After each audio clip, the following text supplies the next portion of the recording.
Hello again everybody, welcome back to GCN Racing and to highlights of Stage 9 of La Vuelta a España. Yesterday we had yet another breakaway success and yet another change in the race lead. A group of 21 went clear after 14 kilometres. Most of them ended up sprinting for the stage win, and head and shoulders above the rest was this man, Nicky Assant, taking Team Sunweb's second Grand Tour stage win of the season. Behind him, finishing 11th, was Nicolas Ede of Cofidis, who had more than enough time to take the red jersey, 2 minutes and 21 seconds ahead of Dylan Teuns of Bahrain Merida. Today, that could all change yet again. A short but brutal stage around the notoriously tough roads of Andorra. 5 categorised climbs in that 94 kilometres, including the first Especial of this year, the Coll la Gallina, and then a mountaintop finish up the Cortals d'Encamp, almost 2,000 metres above sea level. As you would expect with such a short stage, the start was incredibly active. Attacks coming left, right and centre. AG2R particularly active towards the head of the race, this group also containing the likes of Robert Gesink of Jumbo Visma and also the KOM leader Angel Madrazo riding for BH Burgos. It was always going to take some time to establish today's breakaway though, and the first meaningful gap was for Paddy Bevin, riding in the orange here for the CCC team. The New Zealander was soon joined though by Biscara of the Escudi Basque Country Murias team. Their advantage by this point, 20 seconds over the chasing group and 44 seconds over the main group containing the race leader Nicolas Ede.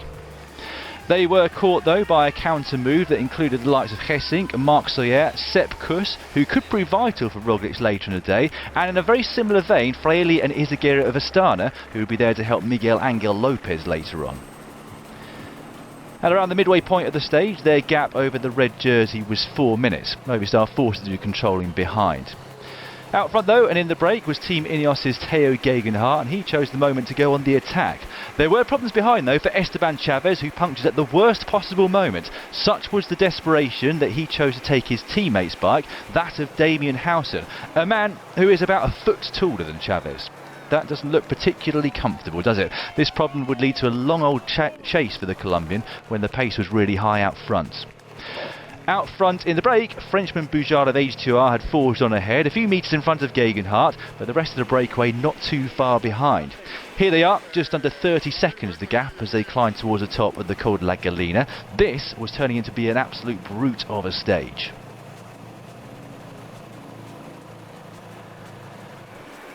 Coming towards the top, Herman Pernsteiner of Bahrain Merida was also leaving his breakaway companions behind, but taking the maximum 15 points on that climb was Bouchard. Just behind him, Pernsteiner would take second just a few seconds back.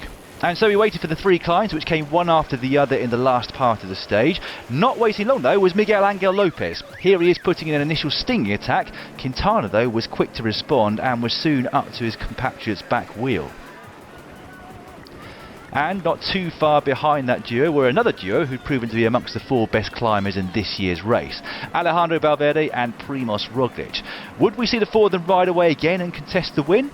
Well, at this point it certainly looked like that would be the case. It did come back together though, and Lopez was not happy. He went again, and this time not even Valverde would be able to follow the Colombian, who set off to take as much time as possible with 18 k's to go. Just a couple of 100 metres later, he'd already opened a significant gap over his GC rivals. With the time trial coming in just 2 days, he knew he needed to have a decent buffer over the likes of Primož Roglic. Behind, despite the presence of 3 riders from Movistar, it was Roglic himself who was riding on the front of the group and setting the pace. Back to the front of the race, and it was all changed yet again. Teo Gegenhardt catching Bouchard, but their gap back to Lopez by this point was not looking insurmountable. 1.5 minutes with 13 kilometres of climbing still to go. And also, Lopez was about to get help out the front. Also in the early breakaway was the Dane Jakob Fuglsang of Astana. He waited for his teammate and set about maximising the time gap for him. But then the heavens opened. Storms had been predicted for the latter part of the stage and the forecasters got it spot on. That meant we lost pictures for quite some time. When they resumed, this man was out front on his own. Marc Soyer, former winner of the Tour de l'Avenir, riding for Team Movistar at the head of affairs.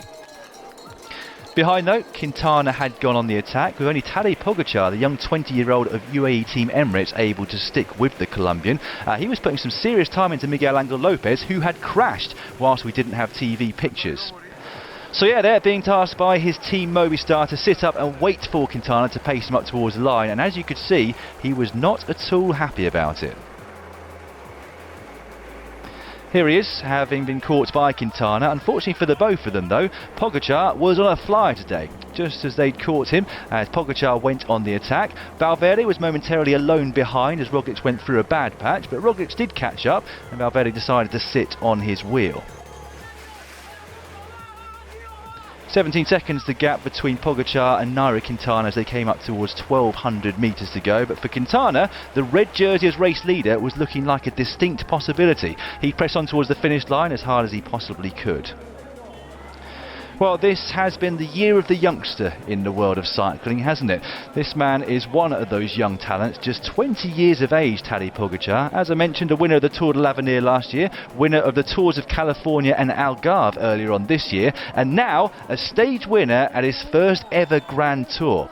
Seems to be only a matter of time before he wins his first ever Grand Tour, but for now, he will take that. What a brilliant win for the youngster. 23 seconds further down was Nairo Quintana. Question was though, had he done enough to take the red jersey? Well, the answer in the end would be yes. 25 seconds separated he from his teammate Valverde and Primož Roglic, but Miguel Angel Lopez was back in 9th, 1 minute and 1 second behind the Slovenian winner. And so we have yet another red jersey wearer. Nairo Quintana now leads this race, heading into the first rest day. And there is his gap, just 6 seconds over Primož Roglic, Miguel Angel Lopez in third at 17 seconds, Valverde in fourth at 20. Can't remember the last time we had such a small time gap between the first four at this stage of a Grand Tour. Tomorrow it's a rest day. My prediction, bad coffee, because they're in France. We shall resume with this stage on Tuesday, an individual time trial around Po, where it'll be Primož Roglic who takes the win. I'll see you then.